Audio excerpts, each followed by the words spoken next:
Judging by that sound, that can only mean one thing. Joey Image, our guest this week, is one, the only, the consummate entertainer, William Wyeth. I didn't know we were live. Sorry. We're doing it live. Fuck it. It's Bill O'Reilly time. I'm sorry. I don't want to be rude. Joey Image, how are you this week? I'm amazing this week, sir. How are you? I feel like I have not seen you in a long time, despite the fact that I just saw you at the last show. Yeah, well, the last time we saw him before that, I wasn't myself. Let's put it that way. Were you in drag? No, I was drunk. Was your name Caitlin? Oh, no. Although just like him, I do have a penis. Oh, okay. I'm sorry. It's a little awkward now. Very awkward. Well, it's not out or anything like that. I mean, it's concealed. You don't have like a Brazilian fruit salad? You know what that is? I thought pants were optional tonight. Pants are. Speaking of which, William Wyeth is our guest this week. Joey Image, the Italian hero. Bruno called. He has heat with you. Marciano? Oh, well, I got San Martino. Both. Wow. Your last match is a handicap match right now. It's sponsored by AARP. I'm going to be handicapped. It's going to their retirement fund. Well, you've obviously heard my shirt commercial. William Wyeth, how are you today? I am good. It's better to be in this air-conditioned studio than out in the ring For those of you that are visually impaired in the audio world, Will is wearing neon today. He's glowing. He's fluorescent. I'm very bright. You look like you just came off the Jersey Sound. That's how bright you are. And that's Uncle Engineer over there in the corner grumping it up. I'm a three-eye fish. Grumping it easy. Will, can I ask you a question? Why don't you ask me a question? Is anal okay on the first date? Is he giving it or taking it? Are we going ass to mouth? Or You never go ass to mouth. No, it's okay to go ass to mouth as long as she cleans beforehand. That's a fair point. Wait, is he giving anal on the first date or taking it? I would am imagine. not taking it. I would imagine. I just want to clarify the question. I would imagine he's giving. Oh, all right. Well then, what does the partner say? Well, never mind. You have to ask. I'm interviewing Will, not Bill Cosby, because we already know the answer. Brokeback Mountain? They didn't ask. It was just a little rainy one night. Yeah, they just rated an arm and swatch it, and then we're traumatized. You know, you rub it first, and if they don't flinch, then you know it's good to go. It's a button, and you have to play with the button and see if the elevator goes up. That's what it is. It's 1 potato, 2 potato, 3 potato, bam. Hey, I got a little joke for everybody. What's Bill Cosby's favorite type of pudding? I don't want to know. I know this one. Putting it where it don't belong. How about that? No? Wow. Will, it's gonna be that kind of family show. Will, I'm gonna go right to the beginning of your career here. Oh, we're going to the beginning. We're gonna go back. Now to the we're gonna talk about wrestling. Yeah, now we are. When you had hair, how did you get into wrestling? That I feel like we talk so much. I've never had the courage to ask that one question. I have been a big fan of professional wrestling my entire life. So there is a well-known guy on the indie circuit, if you follow a lot of the old Jersey All-Pro stuff, named Elax, who is good friends with a friend of mine from grammar school. And he was always pushing, because he knew I loved wrestling. So he would come into my job. He's like, hey, Jersey All-Pro has a school. Jersey All-Pro has a school. Why don't you come down? Blah, blah, blah. I was like, yeah, that'd be great. 17, 18 at the time. Just like, I gotta figure out. No job. It's just high school. I had a job. You did have a job. Part-time work. I gotta get my stuff together first, figure out college, things like that. So then he started telling me about Mike Morgan School. And he's like, oh, just come down. I'll train you. I train you. And I was like, maybe. So me and my girlfriend at the time actually came down to an AWA show at the time. Very cool, very intimate environment. There's only 80 seats in the building on the 3rd floor. What year is this? this? Oh, God, this was the arena upstairs. This was the arena upstairs. Did you see me work that night? I probably did. I worked in that arena. I remember Favorite Lover running through the crowd and diving on top of me. I'm like, oh, it's going to be this kind of night. This had to be, this was 10 years ago now. Wow. 10, 11 years ago. Yeah, this was the arena where the with the staircase. The staircase was the locker room. I'm sorry to interrupt you, Will. The staircase was the locker room. You were in that locker room well before I was. Oh, God, it was amazing. And the thing, I'm sorry to interrupt, when you go down the stairs, it was like a fire escape almost, and the back door didn't open. So not only was it crowded, it was stinking hot down there. Did you piss in a bottle? I didn't. Okay. But I know that went on, yeah. Okay. We obviously couldn't go up to the men's room through the arena. Right, because then and the back door didn't open. Kayfabe would have been dead before the network had you done that. Most awkward locker room, just a sidetrack, by the way. Because I remember the first time walking down there, and I'm doing security gimmick for Peter Van Horten at the time. And he did see me there. Yeah. And going down the stairs, and then you have West Raven standing there, you have Manslaughter. There's a name. All on this tiny staircase, and I'm going all the way to the bottom. You hit the first landing, bench there, Simon Diamond, butt naked, changing up. Going down the next landing, going all the way down the stairs. Jay's down there, Alicia, Arcadia. So the bench that Mike built by hand, the white one, that's on the fucking fire escape? Yes. That Brawley stock and all the big cats used to sit on. Yes. That's all the way at the bottom. Stone walls. Window that's kind of boarded up. You really can't see out of. Just one light, fluorescent in there. It's like, okay. And then it's like, oh, by the way, you're at the beginning of the show, so it's right back up the stairs. Yeah. You're opening, so. Yeah. So, I mean, this was early on. I mean, Jay had just did the NBC gimmick when I started getting there. So Jay was heel, watching Vegas work, watching Donovan work, and still, those. So Donovan and Vegas are not even a team yet. But they're starting before you. You guys are not necessarily in the same class. No, not at all. Okay. How far ahead are they from you? I mean, they were already working full shows at the time. Wow. Okay, so they're like a year and a half in. Yeah. Well, yeah, if it's the NBC thing, then yeah, they're Donovan and Vegas are about a year and a half in or so, right? Yeah, they're working. Rob was working full as top guy, as top baby.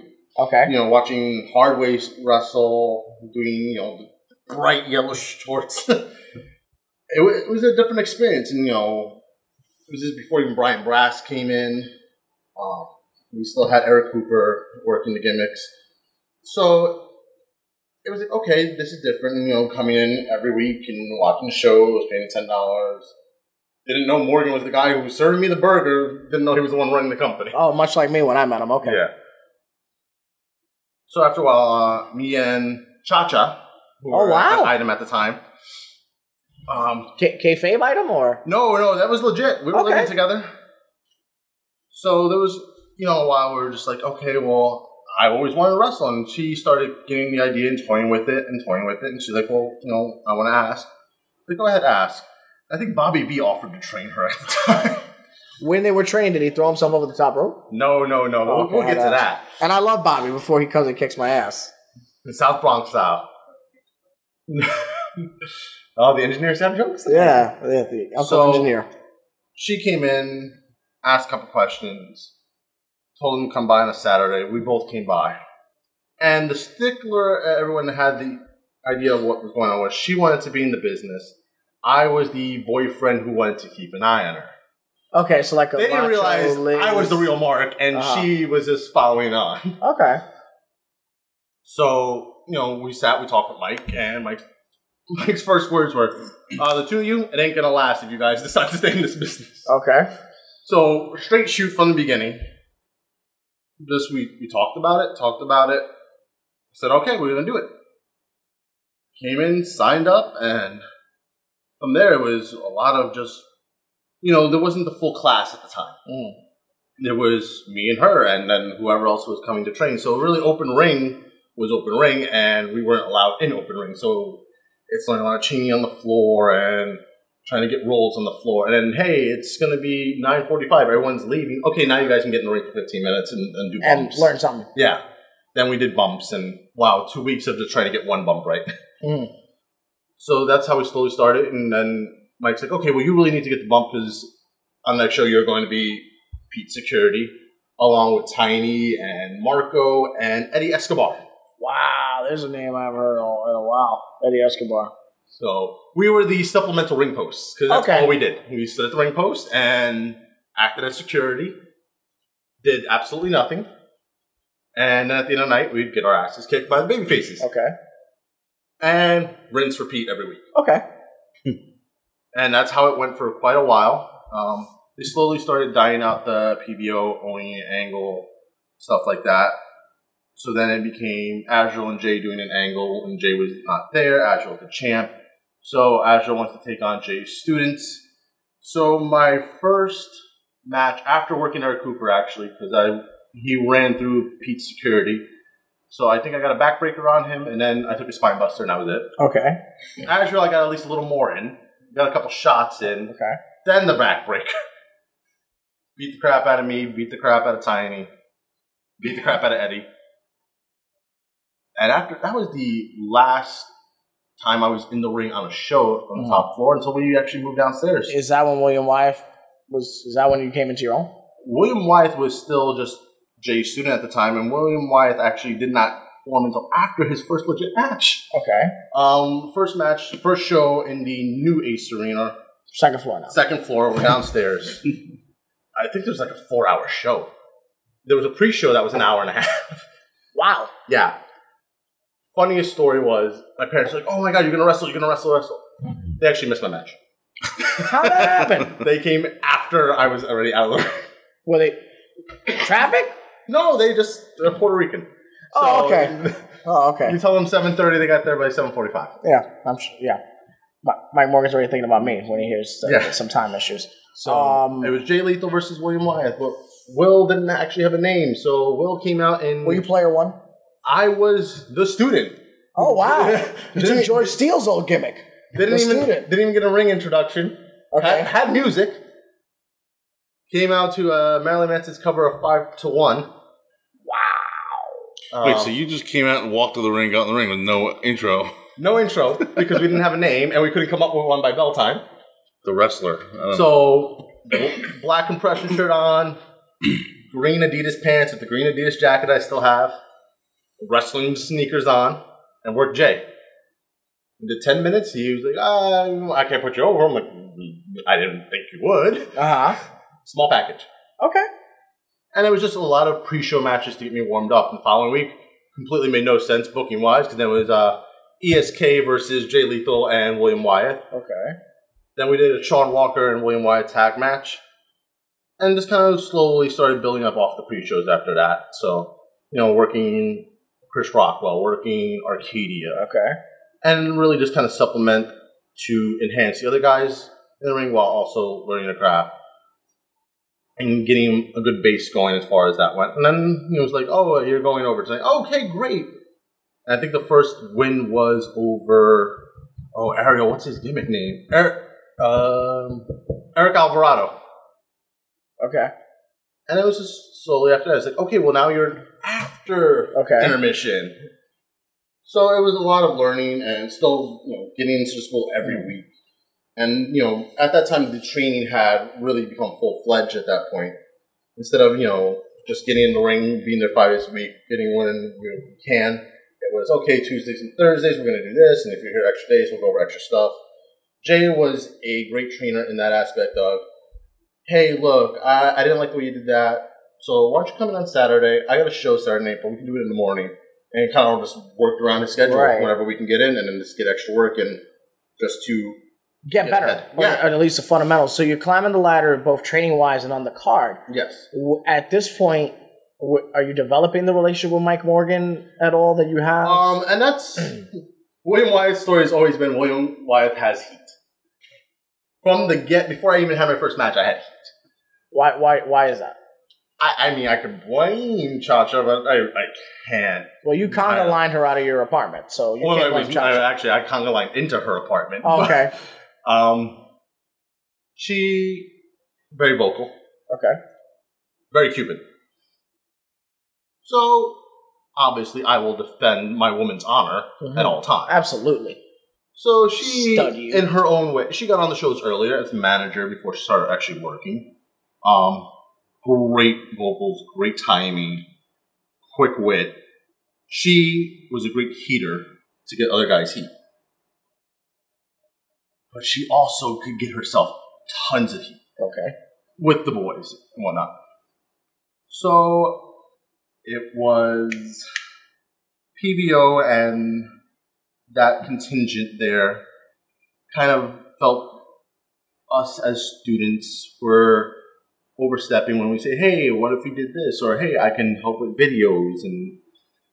And maybe, in hindsight, we should have toed our line a little bit more instead of trying to just jump in and be like, yeah, we can do all this stuff too.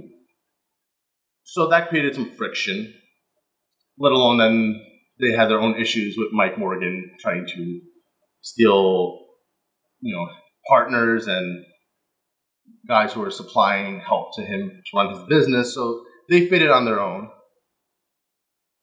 She continued on. We kind of went in opposite directions as far as we didn't work together. Okay. We maybe did one spot together where she got beat down and I carried her out. Okay. That's typical. But on camera, we were not a relationship. We were not an item that was strictly... As far away from each other as the poles could leave you. Yeah. Did you ever have any issues, Joey, with any women nowadays or see any stories when you were working? Similar to Will, I started training with my girlfriend at the time. Oh, really? Yeah, that didn't last long, just like Mike said. Yeah. And I was told the same thing by my trainer, Kevin Knight. If you guys want to stay together, this is not going to work out. Right. It's not going to work out in the long term, I'm sorry. And it didn't.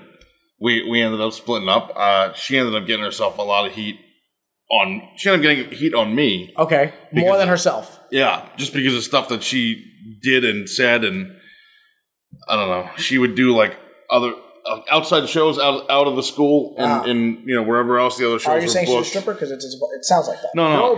Me and Joey have a very similar line. This is in all the the same. Like Kevin would do shows at the school, and then he would do outside shows, right? Of course, at other venues. I was never on those. I found out later because she would tell him, I'm not out of training. I'm not really doing anything to like stay in shape or blah blah blah, and I'm not I'm.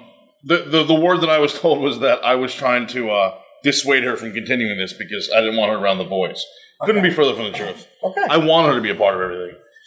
So she ended up getting heat on me that way, and I ended up leaving right after graduation. She stuck around a little while longer. Okay. After we graduated training. We had already split up by that time. Okay. So once I left, she was only there maybe another 2 or 3 months, and then she stopped too, and I haven't talked to her in probably 15 years now. I got the nod from Jay and Mike saying, hey, you graduated. Okay. She didn't. Okay. And that stung with her for a while. Okay. And I understand it one way, but there's also, she had other things to work on as opposed to me, where she was more managing. Okay. I was having full-fledged matches. Okay, yeah. And I mean, that's also not a knock on her or the company. The company had a lack of women. It was to compare the progression of a manager is not the same as... Well, she wanted to work. She had gear. She was working. She just wasn't working as much since... She was more of a valet. Yes. Or just because of the time she couldn't really work with other women. I mean, she had Alicia helping her out. She had... Is April there at the time? No, April was not there at the time. This was maybe a year before April got there, right? Missy was there. Okay. Mrs. Sampson. Yes. Sampson. Alexa was there. Gotcha. So, there was a lot of people working with her, and, Janet was working with her. A lot of doing the rotation around of all the girls. And, she started branching out because she wasn't working enough. So, she went to WXW, did their women's tournament, things like that. She did the same route that everybody else does. Alicia was working, Alicia would bring her along, and they would sell the match. Them two working together on the roads. They worked for quite a while until, she moved out of AWA. We had already split up at a certain point, which extremely awkward in the locker room. Absolutely. Because you still got to work with that person. You can't mess where your money is. Yeah. I've been told. Yeah. I can tell you about that too. I don't want to think that I was the reason she left the company, but she moved on to other places, didn't work there anymore, and I stayed. Yeah. Which was a shock to everybody that I was the one who's still here and she was the one that was gone. They thought that you were going to be gone? Yes. Why did they think that? They thought I was going to make it past training. They thought I was the jealous boyfriend. They thought you were soft. Yeah, I thought I was the boyfriend watching her and that she was right, because they thought you were doing a macho list. Yeah.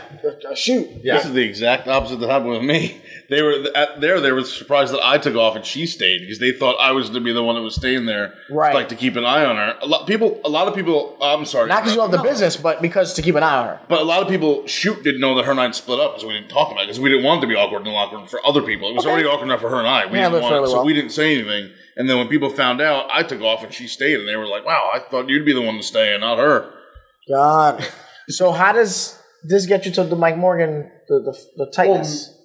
Me and Mike, Mike helped me do it. It was rough for me. Mike's tightness, though. You just not to Mike's tightness, like to the relationship and how tight Mike and Will are. Not Mike as an individual. I can't comment on Mike's tightness. This will Oh God, he's gonna shoot. This is a very innuendous Yeah. show. When we come back, we're going to talk about not Mike Morgan's tightness. We're going to talk about the Why don't you development. ask him about his tightness? He might respond. I'm surprised. He'll be here in about 15 minutes cursing me out. And Larry. When we come back, we're going to talk about William Wyeth and developing of his relationship. Oh, you better hurry this shit up. I want to go home. Oh, my feet. And he's going to talk about his relationship with Mike Morgan. We're going to get into his first matches with Jay. The feud with Mike Morgan when you were the shower curtain. Oh. And transitioning to the lower floors and where he is today to an unfortunate slump in his career. All this more. We'll be right back with Studio One.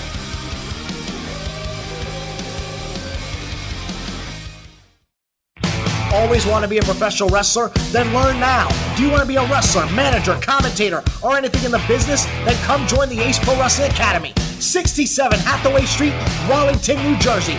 Learn from the best to be the best. The Ace Pro Wrestling Academy is open. Ace for life.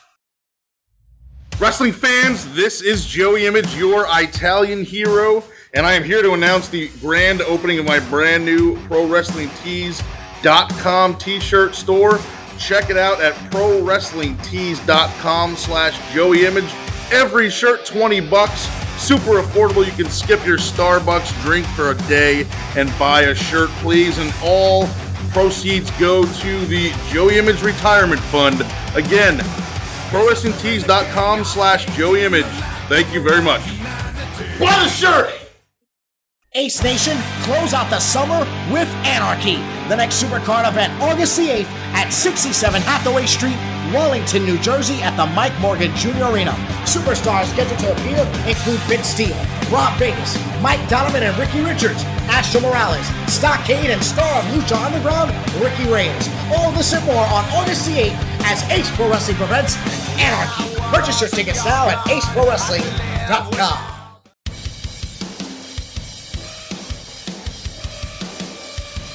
And we're back on Studio One. We're talking here with William Wyeth, the consummate entertainer, here in Ace. Mike Morgan Jr., Memorial Cup winner. We're talking conga lines and training and bumps and rolls and late Puerto Ricans. And later on, Donald Trump. With that being said, You're fine. And some are good people. I'm sorry, wrong speech. So when do you and Mike become tight, and when do you become the right hand man? Let's get right to it. This was going into a lot of, because you basically took Jay's spot, right? I didn't take not take a spot, but you went into that role when Jay got signed. It slowly started. I was there a lot more. So Jay got signed to TNA, and TNA's doing a lot of taping. Jay's in and out, still training, still running the class. And at this point, is he already in Florida, or is he still in New Jersey? He's still in Jersey. Okay. Jay was flying down, coming back up. Right. He's he would have Mo step in if he had class, and he was still right. Working. Was Mo a good trainer? Mo was, I guess, the assistant, you can say. He would fill in when Jay wasn't there. So was he good? I never worked with Mo because I was ready to graduate at that point. Okay. So you're already this was already, post winning the web television title, which was a complete fluke. Is this 07-ish? I would say it's about 07-ish. I won it in December. After the infamous I'm throwing myself out of the ring, which I already had worked Bobby and Envy earlier tonight in a triple threat. Wow. And he had no problems then. And the beat goes on. Envy put me over, and Envy was the world champ. Wow. So it was my night to shine. We did the web television title gimmick.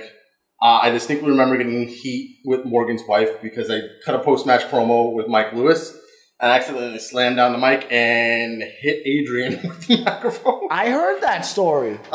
Tremendous. Big night, already have heat with the boss's wife. Right. Yeah. So, immediately starting off on a great foot there.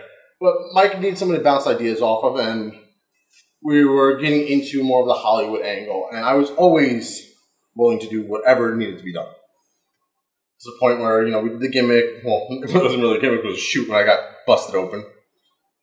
We were like, how do we work this? Wrap myself up, put on the neck brace, had the crutches, in the cast, arm in the sling. We're like, you're not supposed to work with stitches in for 2 weeks. All right, whatever. I'll gimmick the first night back doing it. So the production guy started slacking off, and there was things missing. We were still working on that Crossroads DVD. Was never done. Now we're 3-4 months into it. He just needs somebody to go ahead and do it. He's like, what do you need? I have this iMac here. What can we do? And I was like, I can edit for you. Mm-hmm. Put it all together. He was happy with the product. And we started bouncing off ideas to do the web show Action Zone. And Mike really just, let's just do it. You know, this is September. Yeah. Like, no, let's do trial runs. Let's, see how Fallon and Mike Lewis sound, doing the commentary, throwing to promos that didn't exist, and kind of getting the format of the show. And this was maybe 2-3 months of just bouncing. How does this sound? How does this sound? How does this sound? Then we did the first Rise to Power, the whole blow off, the angles, Mo getting the title off a hard weight. And the following Action Zone was like, okay, this is what we're going to do. We're going to have a 2-hour event. That'll be the first show. And that's really when the ball started rolling. Because now I was like, okay, well, I'm going to be here every day because I have a 2-hour show to edit in a week. Right. Get it up, get promos taped in, doing stuff that we had never done before of, doing backstage. And it's not the digital area yet. Everything's on tapes. Everything's still on tape, and this is also going up on Bright Cove when it was still free. Whoa. I don't even know what that is, or was. Yeah. Throwing it up there. And for those who don't know, say what it is. Bright Cove is There's no way you don't know what this is. It's very big into the streaming media service. When we started out using it, they had a free option. Now it's a lot of the big companies, MTV, everyone has this embedded player, and they're paying thousands of dollars a month for this service. We were on it very early on. They made their own Flash player. Okay. That you had to download in order for you to stream your own shit. So imagine a pre-YouTube streaming service. Yeah, okay. Basically. That's basically what it was. You had a format. A lot of indie guys were doing it at the time. You had a format to their specifications. I wish I knew that at the time. Yeah, you had to do the size and everything. Because, when I had the YouTube channel, that somebody suggested to me, and it was just too much editing for me because I only had Movie Maker at the time. And, exactly. Yeah. So I just passed on that shit. So, and I remember us, trying to get it up, working on it constantly. Like, well, what are we doing for, and opening video, we put it all together, get that all set up, and that was really the start of it. Is that when you got the shot of him with the chair swinging at the camera for that show? No, that was later on. That was for the first time we worked together. Okay. The first 2-hour series premiere was actually 2.5 hours. Okay. With small commercials here and there. So you opened with a pay-per-view, just saying. Yeah, and the main event was a half an hour. Wow, who was the main on that? It was Hollywood Inc. in a 5-on-5 elimination tag match against Mo, Thomas Rodriguez, Dan Dynasty, Kid Liberty. Kid Liberty. Who else was in that guy match? Was skinny. It was a lot. It was myself, Mike Donovan, Rob Vegas, Joe Hardway, and Alexa Thatcher. Who, by the way, was the workhorse of Hollywood. No matter who you say, she was the one putting out the best out of it. Eating whatever was thrown at her. I remember Mo kicking her face off. But she was the worker in that group out of everybody in there. So now we're starting to roll. Now we're going to do the quarterly big events and we'll do a TV taping every 2 weeks.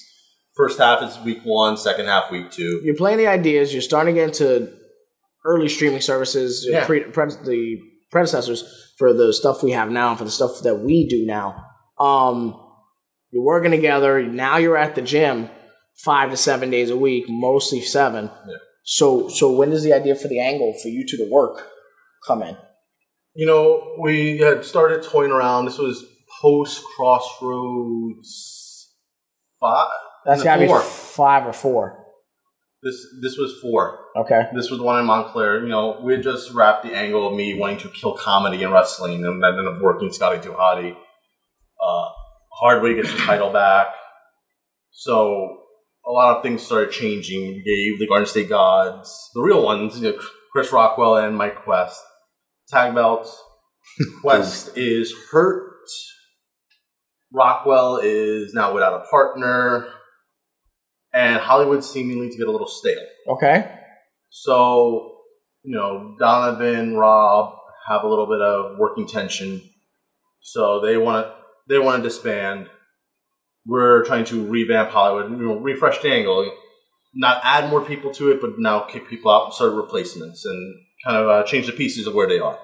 leave Hardway still as the centerpiece, but now let's change the other components around. So we end up having Rockwell jump on Donovan Vegas. We essentially kicked both of them out. Is this where Rockwell and Cooper first got together? Shortly after this? No, this was way after. This was Quest and Rockwell had just kind of had faded apart. And they just had the whole big angle to get them the belts. They got the belts, and now Quest is gone. Right. So it was like, the baby faces are up, and now one half of the baby face is gone. Now where do you go from here? So they ended up putting myself with Rockwell and have Azriel join into Hollywood. So now it's a new Hollywood. Okay. Lex is gone at this point. This is past the April era. Okay. So April's already she's gone. Moved on to bigger, better Vinces. Yeah, essentially. We put this whole new group together, and now we're working with JL Rivera, and doing very, very racist angle with him. So Pre-Donald Trump. Pre-Donald Trump. I am the first one to take shots at anything's fair game. Did you sell JL Rivera that he brings crime? I told him he was working for a green card. That they're killers, he brings crime, and perhaps some of his family are good people. Did you say that to him? I've said worse things. Oh, okay. I remember working with Chris Steeler, and I gave him the snap mare and gave him the Mr. Perfect neck breaker. There was a flip over, okay. Yeah, and I remember someone in the crowd yelling out, "Hey, you're not Mr. Perfect." And I popped up, and without really thinking, the filter was off, just turned right around, like, "That's right, I'm alive." And oh my God! Immediately went for the cover, and I heard that was the worst thing I've ever heard anyone say. And I got heat. Yeah. But I got I can't believe you said that heat. Right. It wasn't cheap. It was beneath you heat. Yes, it was. That's what it was. It was borderline very disrespectful. Can I cut in for a second? Yeah, of course you Just can. because I said You're Coles. You can do whatever you want. I said something similar once, so I feel this is like a good time to bring it up. My finisher is was the Boss Man Slam, which I stole from the Big Boss Man. Okay. So I don't remember who kicked out of it, but it was part of my Final 5 series, and I did it, and whoever was kicked out, and I got up and said, "No one kicks out of the Boss Man Slam, not even the Boss Man, he's still down." And I got the groan from the crowd. And then I went in the back, and the promoter, Johnny Toxic, told me, "I can't believe you said that in front of the crowd." Like, I'm sorry, it's just the first thing that came to mind. Sorry, good. It was just such a similar comment. I had to bring that up. It goes off when you're working heel, and it's just everything. I wasn't working heel. Well, it was just such a similar situation. I had to bring it up. That's funny. I don't feel as bad now about saying it. I know someone better than me said it earlier than me, so I'm okay with that. So we did the whole gimmick. Now, I forgot who was supposed to be his partner. I think we're supposed to be Savio Vega, do things like that, and it just wasn't working out. Ultimo Dragon was on the show. It was a very budget-conscious show. We were bringing in Dragon. So don't ask Mike Morgan about that. Oh, we won't even get into Ultimo and how much that was a snore fest. Who do you work on that one? He worked at Azriel. Really? And it was... Azriel tried. I'll give him that. He definitely tried. Wow. And mind you, now, on the card, we're looking at it. Mike Morgan saying he's coming back out of retirement. And we're the match before pre-main. So you have Jay, Hardway, Vince Steele, and Mo doing the 4-way as pre-main, and then Agile and Dragon pre-main. Wow. So it's tag titles. We're getting into the show. And I believe it was the Friday night before. Rockwell calls Morgan and says he's not coming. He's hurt, what have you, whatever. He's not going to be there. So now I'm without a partner, and we're trying to scramble, put this all together. We do the Black Angel gimmick with me. We do the whole schmoz at the beginning of the show. Partner's not here. Blah blah blah blah. We're not doing this. Morgan comes out. We beat him down with the Black Angel. Oh, I got a partner. Whatever. We set it all up. And this is the infamous tag street fight. And I remember sitting in the back. The Black Angel. We had JL Rivera, Mike Morgan, and then there's me, the oddball out of the group, obviously. Of course. So I remember Azriel and Jay coming over like, "Hey, you're the guy that's working most often out of all three of you, so if this match sucks, it's really on you." Thanks. No pressure. Yeah. And they were also on the side pushing Morgan to make that the main. Like, well, you guys are going to go out there, we won't be able to follow. Yeah, you guys will be fine. We're not going to really wrestle. You guys can actually wrestle. We didn't wrestle. We just beat the killed each other. crap out of each other for about 15 minutes. And that's where that slice is from. So, went out there, got bloodied up, did a lot of crazy spots, getting caned off a ladder through a door, which was like a feather trying to protect me from a fall. Yeah, basically. I thought I was going to piss blood because all I felt was pain in my kidneys. And I remember Morgan grabbed me like, just take it home. Take it home. And then getting a 3D through a trash can. Ugh. So that started the angle, and that was really supposed to be kind of a one-off type thing. Yeah, and then you guys did a best of 3 or something? We really knew best of 3. You know, he put me with Jail Rivera, and we were going to do the Odd Couple tag team. And he didn't want me to cheat, so I would cheat. He would one-up me, and then I would one-up him. I remember, I think he was going to win one of the matches, and I grabbed the ref by the face and slapped him. And you got DQ'd. Got DQ'd, so we kept the belts. Our executive producer, Woodrow, remembers that matchup. I remember because Adolfo was reffing, and Adolfo was wearing glasses while reffing, which is the stupidest thing anyone can ever do. And I smacked him so hard the glasses actually flew off his face. Great pop. Because all I did was lift him by the chin and ever so hard slapped him as hard as I could. So you did slap him. You didn't give him the Ricky Morton slap where you hit your hand. No, there was no gimmick. I was going to make sure I was going to slap him because this was only one opportunity to slap the crap out of him. Got it. And then just proceeded to roll out the ring, grab the belts, and laugh on the way to the locker room. Okay. So we built on that constantly, going ahead. And then we got me and Mike back in the ring where then we had Joe Rivera turn on him, had him join Hollywood because now Rockwell's gone. And Rockwell would come in and out but really not be part of the group. Yeah, this was like when you started spiraling out. Yeah. Right? And Hardway was injured, so I was a lot of carrying the promos for Hollywood, which not to toot my own horn, but I was the one carrying the promo. So I had to keep his angle going while keeping my angle going because he was still the champ, but he wasn't around for a month and a half, 2 months. So we're still building up the NBC angle while working this tag angle to get what was supposed to be myself and Jail Rivera versus Envy and Mike Morgan in a tag team I Quit match. Okay. Except Jail Rivera then breaks his hand. Oh. How do you break his hand? It was some work-related incident. Okay. He ends up breaking his hand. We were going to then, switch things around, and then maybe me and Envy work, and it ended up not working, so we'd end up doing it just canceling out the tag title match, and it was just be me and Morgan doing an I Quit match. And we were trying to figure out different ways to keep the angle going. They already got the win. I got to get my heat back. Right. So, Hollywood was taking a lot of heat. NBC coming in, Dan Moff being revealed as the guy behind it. Us getting our ass kicked. So I had to get something back on him.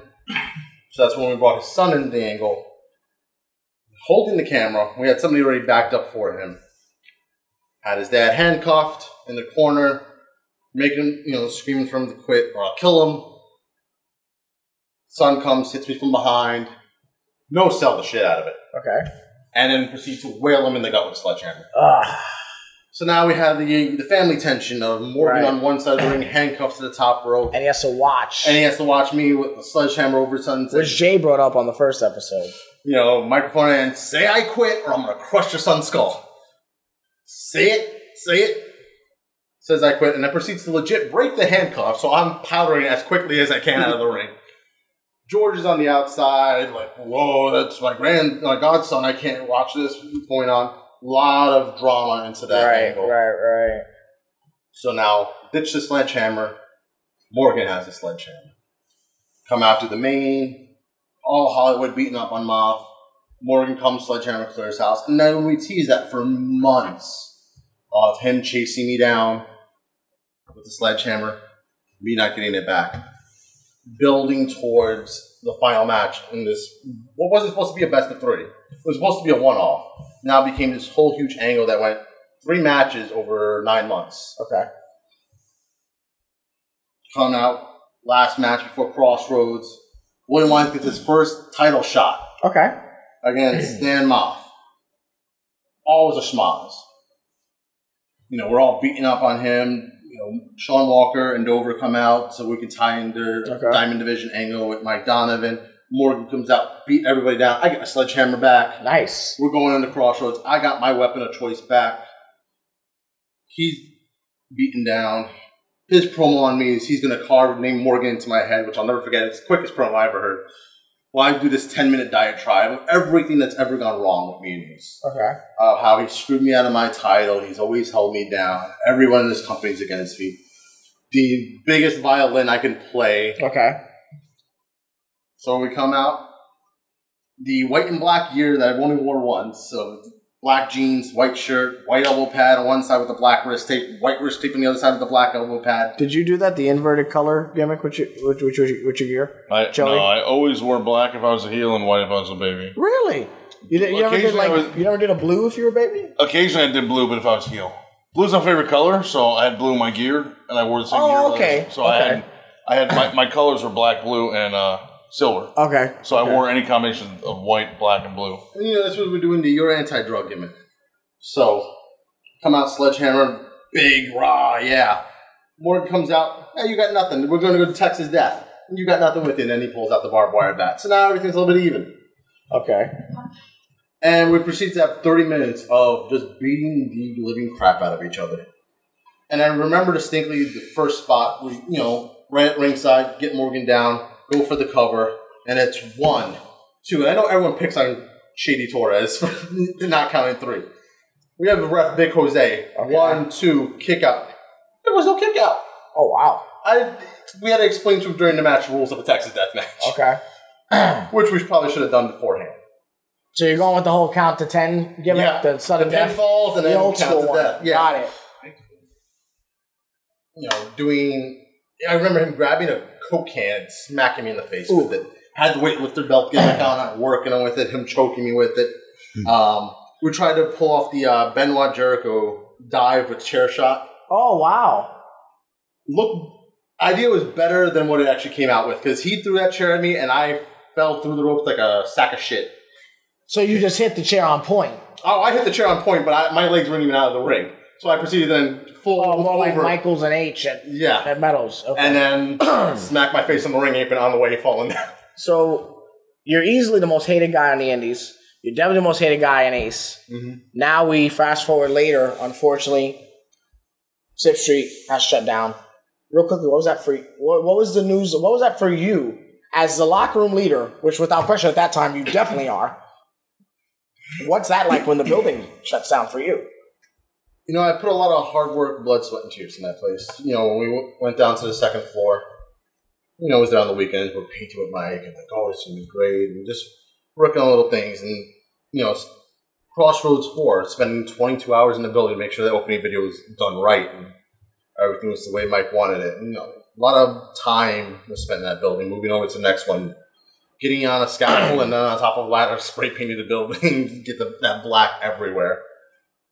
I was more there than I was home. Okay. So it was like getting kicked out of your home. And, it was a tough pill to swallow. It was like, okay, what do we do next? And what do we do? Where are we going to go? What's going to be options? And Mike was already on the plan of coming to Wallington. So we're putting that together. Getting the reborn Ace image going. Okay. So there was no time to dwell on we're losing this. Okay. As more of we're going to do this now. So we're not going to worry about losing the building because we're going to go over here and whatever happens to the building happens to the building, but we're going to get this part done. So let's focus on that and less on the negative. So there was no time to absorb that. I made sure that I was the last one to take a bump in that building before we left. But it was a tough pill to swallow, but not enough time to digest it. Because we already had to now skip ahead to what was next. Right. It was either focus on what was next or just shut down the doors. And shutting down the doors didn't seem like an option that anyone And you guys were at your hottest at that time, so you really kind of had to keep producing. Yes. This is after we had Dreamer coming in for surprise, right. Taking a chair shot, and building on, Rio and Dreamer and Savio Vega coming in, all the Carino bits that we did. Having, the Aces and then working with, Christopher Daniels and Daniel Bryan coming in. So there was a lot that had happened and a lot that was built up in that building. And that building became synonymous with wrestling, not just Ace, but indie wrestling. A lot of WSU events were there. A lot of Chikara events were there. CZW. Evolve. You were there for a lot of that, right, Joe? I was there for Evolve. I was there for CZW. I was there for Drag. I think not Chikara. Yeah.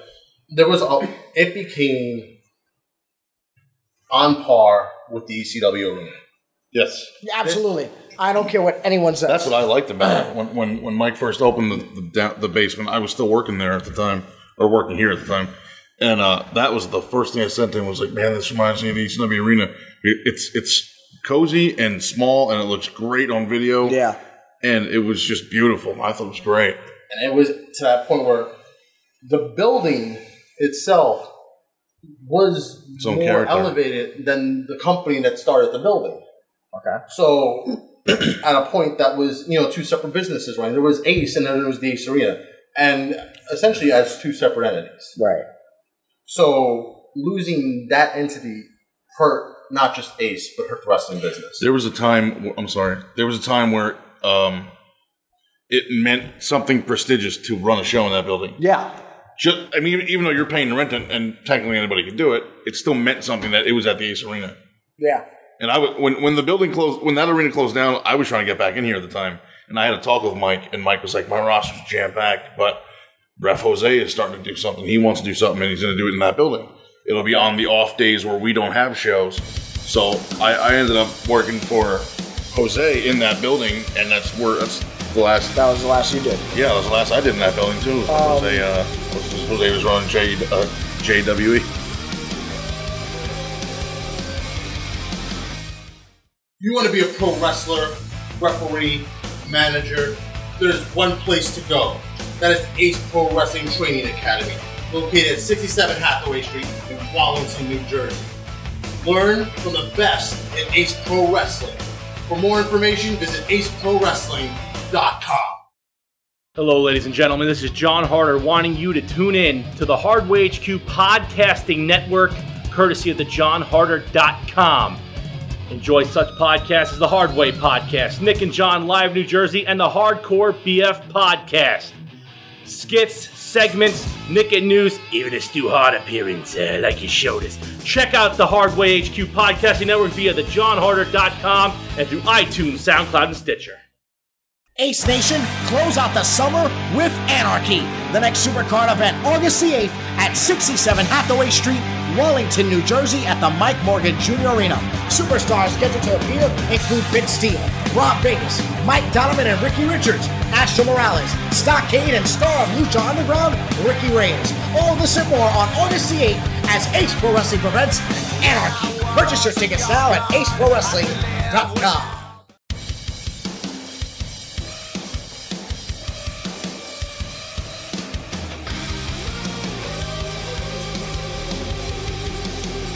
Now you're running here in Wallington, which is where you became the world champion, which, true or false, you didn't want the belt. I had come to Mike a long time ago, and I was like, I don't like asking for things. It never was me. Like, we would shoot angles and do this and that, and I was never one to pitch my own angle. I would pitch angles for Moff and for Hardway and for Az and everybody else. Like you still do. But I refuse to pitch an angle for myself. One, I'm not about getting myself over. I don't care if I'm opening the show or when we close the show. I prefer to open the show because I love getting changed very early. But you want me to do something great, you come up with the angle for me. You tell me where you want to go. I'll give you my input, but I'm not going to be the one that pitched the angle. God, this is like listening to myself talk. I have the exact same frame of thinking. But I know what I want it to be, and I want it to be the top guy. And there was points where I was like, ego-wise, hell, if I'm carrying Joe Hardway's promos and he's the champ, why am I not the champ? And I kept it a lot of internalized because I didn't want to be the bitter guy. I didn't want to be like, oh, what about me? It was for the betterment of the company for me to keep that angle going. So to toe the company line, I'm going to keep that angle going. And I'm going to give it my full-fledged attention and as much heat as I can possibly bring so that angle gets over without me even being involved in the angle. But I did come to Mike at one point. I was like, what do I have to do to be the guy? Mm-hmm. You tell me what you need me to do, and I will work on that. So that way when that time comes, I'm already prepared to be that guy. Yep. And you don't need to do the promos. You just gotta work on your punches and maybe the cardio. But just work on some little things. And he hates when anyone does that impression of him, so he's gonna love this podcast. Yeah, because I didn't know that Mike Morgan sounded like Sylvester Stallone. But and you can thank Tiny and Mike Lewis for that. But thank you. So I asked that a while ago, and that was a year and a half before I actually got that title. We were still in the old Ace Arena. And I knew what I had to do, and I knew the quality of main event that he wanted. So it was to the point to get there. And I remember Stockade just getting the belt, and we were actually at the NYWC Arena. And we were talking in the back of the WSU show. And I'm just like, I want to be the guy. I want to be that spot. And he's like, it'd be great to work together, blah, blah, blah. And then we slowly started working the New Age Wrecking Crew Aces angle. And it was really building towards Dan Moff and Stockade. So we had Jack Gallagher after Stockade and Jack Gallagher. We had Dixie Carter, Dickie Rods. Dixie Carter probably would have gotten a bigger pop. Yeah, probably. Dickie Rods do the dusty finish with Stockade and go nowhere. And, we had Stockade beat down Dan Moff. And Dan Moff become the number one contender. But there was a payoff. That angle never went through. Right. For whatever issues it was between Mike, Moff, and putting that whole angle together. So at that point, I had already run through the New Age Wrecking Crew. I had already beaten up Bill Carr, beaten Smith James, beaten Vince Steele. I had run through that entire... I beat Nikki Adams even. Yeah. Which got me tons of heat for giving her the edge hump after I spine busted her. So it was to the point where I was the first one on the Ace Radio show to be like, I don't trust this New Age Wrecking Crew, and started planting the seeds for that Aces and New Age Wrecking Crew angle. And me and Stockade already worked together doing the Fallen gimmick. So we had the built-in heat with each other because they left me high and dry so they can go on their own. Right. And go back, me join the Aces. So, going back and forth, it made sense to eventually just have us meet. And Mike said, okay, well, this is what we're going to do. We're going to put the belt on you. Stockade wants to do it. We're going to do this. He's like, are you sure? Mm. He's like, well, you're going to get heat. I'm just like, tell me something I already have. I already had tons of heat at that point. I didn't really care about getting more heat. That wasn't an issue for me. The issue was, are you sure that I am the guy to carry the company? Okay.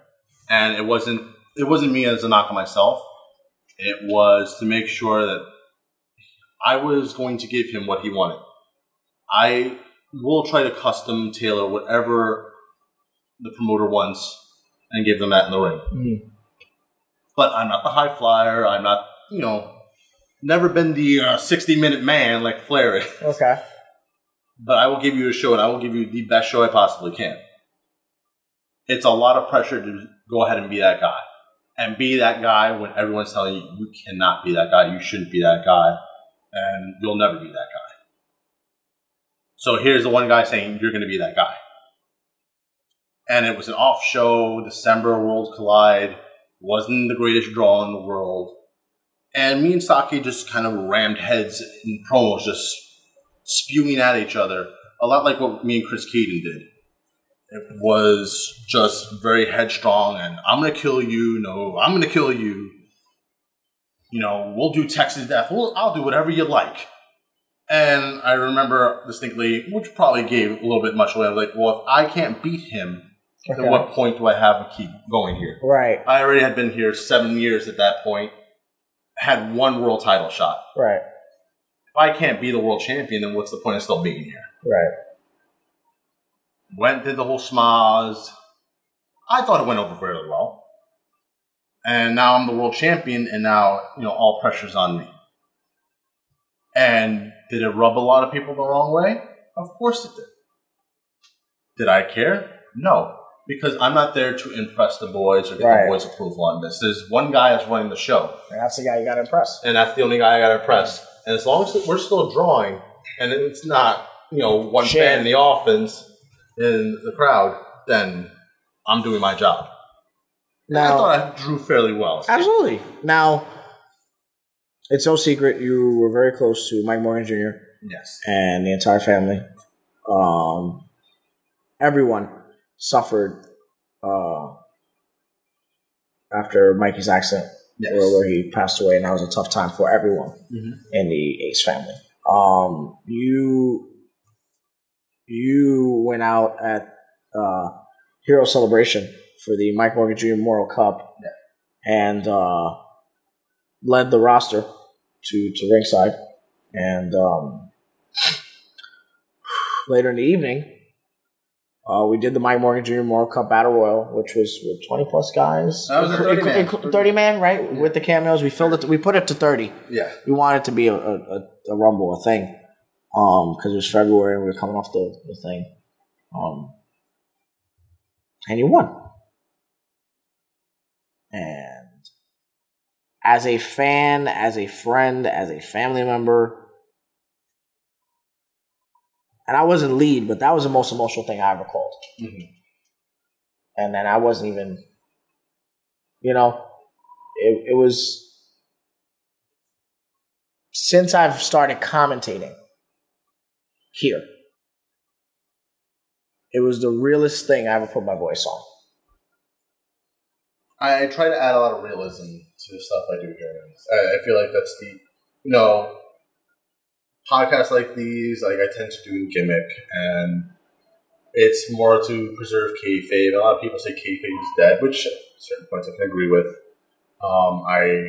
As a heel, I would never shake fans' hands, would never acknowledge people, would never, coach or talk with people after shows.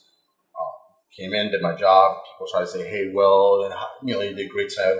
Tell them to go F off and proceed to walk out the building. I would try to distance myself from the interaction, and a lot of doing the babyface turn, have me interact with people more, and I felt very disconnected. And that night was very surreal in a sense, because I've known this family for a long time. I consider them part of my family. They know my parents. Morgan calls them mom and dad, doesn't call them by their names. Mikey videographed my wedding at the behest of my wife, because I was like, "When are you doing this?" "Oh, I want a videographer." "Well, I taught him, so if I'm not going to shoot it, he's going to shoot it." And I saw that kid grow up. I saw all the kids grow up, and it is still sinking in, everything that happened. And it is, not to take away from what everyone else is dealing with it, because there's a lot more people who are a lot more connected. Oh, well, yeah. I have not fully processed that event. I've not processed that event since that November, going into everything. And it is very difficult to talk about. I have his last words tattooed on my calf, just like my wife has it on her wrist. And it is not for anything else but to keep a small part of him with me. Yeah. It is not for show. It is not, look at my tattoo. This is mine. And it is, a little bit selfish to say, I need something of him on me. I need something of him with me constantly. It was the hardest night I ever had at work. Yeah. And it wasn't always was very, intense, or a lot of spots, or, very... It was just so emotional. Yeah. I couldn't even hug you after you won. I went looking for you after you won to try to... I sat in the corner, past Gorilla, and I just kind of sat there for a while. I went up to you to try to look for the guy that had my back when it was going on, and I just couldn't take away your peace in that moment. And I love that kid to death, and to think of One of the last times I saw him was me and Tiny lifting him up, giving him a 360. That's the kid I want to remember. Who loved his family, loved his business, loved a lot of things so much. Did so much in such a small period of time. That to think of anything past that, I feel almost ruins it for me. So at a certain point, past that crossroads time, I have blocked out, I have segregated, I have erased anything of that, because that is not how I want to remember. You know, I have my first child coming up, and it's kind of ironic, as my wife keeps saying, that if this kid's late by a week, he might very well be born the same day Mikey passed. Which would mess in my head. But would be something he would do. Which he keeps saying, Mikey's fucking with us. That's why he keeps doing it. He keeps fucking with us. This is his way of just messing with us to say, hey, sorry I'm not here, but here's a kid. Yeah. Which would be something he would do. Absolutely would. Because he was pulling for you. He wants to get the last laugh. For me saying he had a Rihanna haircut. Leave that haircut alone. He's shining bright like a diamond. Oh, he was so mad that day. Oh, I know. He was so mad. Still kept saying he had daddy issues. We fast forward to here, Morgan Junior Arena, that you had your hand in helping create and build with the rest of us. As of late, since starting here, I must address the elephant in the room. There's an elephant in there? You have, in fact, small room to you have, in fact. Yeah, you shouldn't enjoy? No, I would never. He so is. Must be Kenny. He is 250 pounds svelte. Yes. You remember? It's 250 of ripped and jacked. Yeah. You've been on a losing streak. Why is that? I do agree with you in your last matchup against EC, against King Negro. Just had him work EC3. No, EC Negro, King Negro, the King of New York, the King of Diamonds. There was an issue with the official. The official did not see your leg was outside of the ring. But your first two losses... My hip was outside of the ring. But your first two losses were clear as day. Look, Ultimo Maya I had already beaten like 1,000 times already. Okay, I'll give you that one, I guess. Like I said the first time that happened, just like Spider-Man, everybody gets one. That's a good one. Chico, I had knocked the dust out of. I saw his soul leave his body after I hit that belly to belly. He no-sold Moses in his first match. I don't know if you knew that. I did not know that. Yeah. His first big show was at the Arc. And he was probably there holding a sign. Who booked this shit? But if someone bites you, the ref's supposed to admonish. There was no admonish. Yeah. If someone rolls you up, hooks your tights, and has the feet on the rope, I don't know how that's a legitimate While I do agree with you, the official did not see it. Well, I mean, Jose could only see like 4 feet above the ground. Now. But that was close enough to the ground. You see, they bring a ref back who hasn't reffed a match in, 3-4 years. Okay. And give him my match, of course. Now and of course he screws it up. Let's go to your match you recently had against the King. You were in control. The King then saw an opening, took advantage. He hit you with the rolling crown kick. Mm-hmm. You were down, and your leg, barring partially to your hip area, was underneath the bottom rope. There was like 45% of my body outside of that ring. You recently did an interview with the Hardway podcast. Are you looking to get the decision reversed? Of course I want the decision reversed. If I want the ref fired. Now, if this sticks as your third loss, what does William Wyeth have left in the tank? William Wyeth's got plenty left in the tank. I don't want to sound like Mark Henry. You're coming off of 3. But I got a lot left in the tank. Will, you're coming off of 3 losses. You know, back to back losses. I don't see it that way. I see a lot of what used to happen to William Wyeth happening again. A lot of people screwing with William Wyeth. Do I know why that's happening? No, maybe we need new refs here. Clearly, Jose didn't work out, so he's back out the door on the food stamp line. Wow. We got another ref here who clearly needs glasses, contacts, maybe a magnifying glass. Maybe needs to be trained properly instead of, just sitting there with a thumb up his ass, actually looking at what's going on in the room. Wow, okay, then there might be some fines there with those comments. No, maybe instead of investing in those fines, I'll happily pay the fines if you get better referees with that money. Wow. Well, I'm unfortunately not the person to talk to in terms of hiring the officials. Well, I mean, I've written my state senator, I've called, I've smoke signaled, carrier pigeoned, and I was told, we'll look into it. Are you calling out Mike Morgan on the show?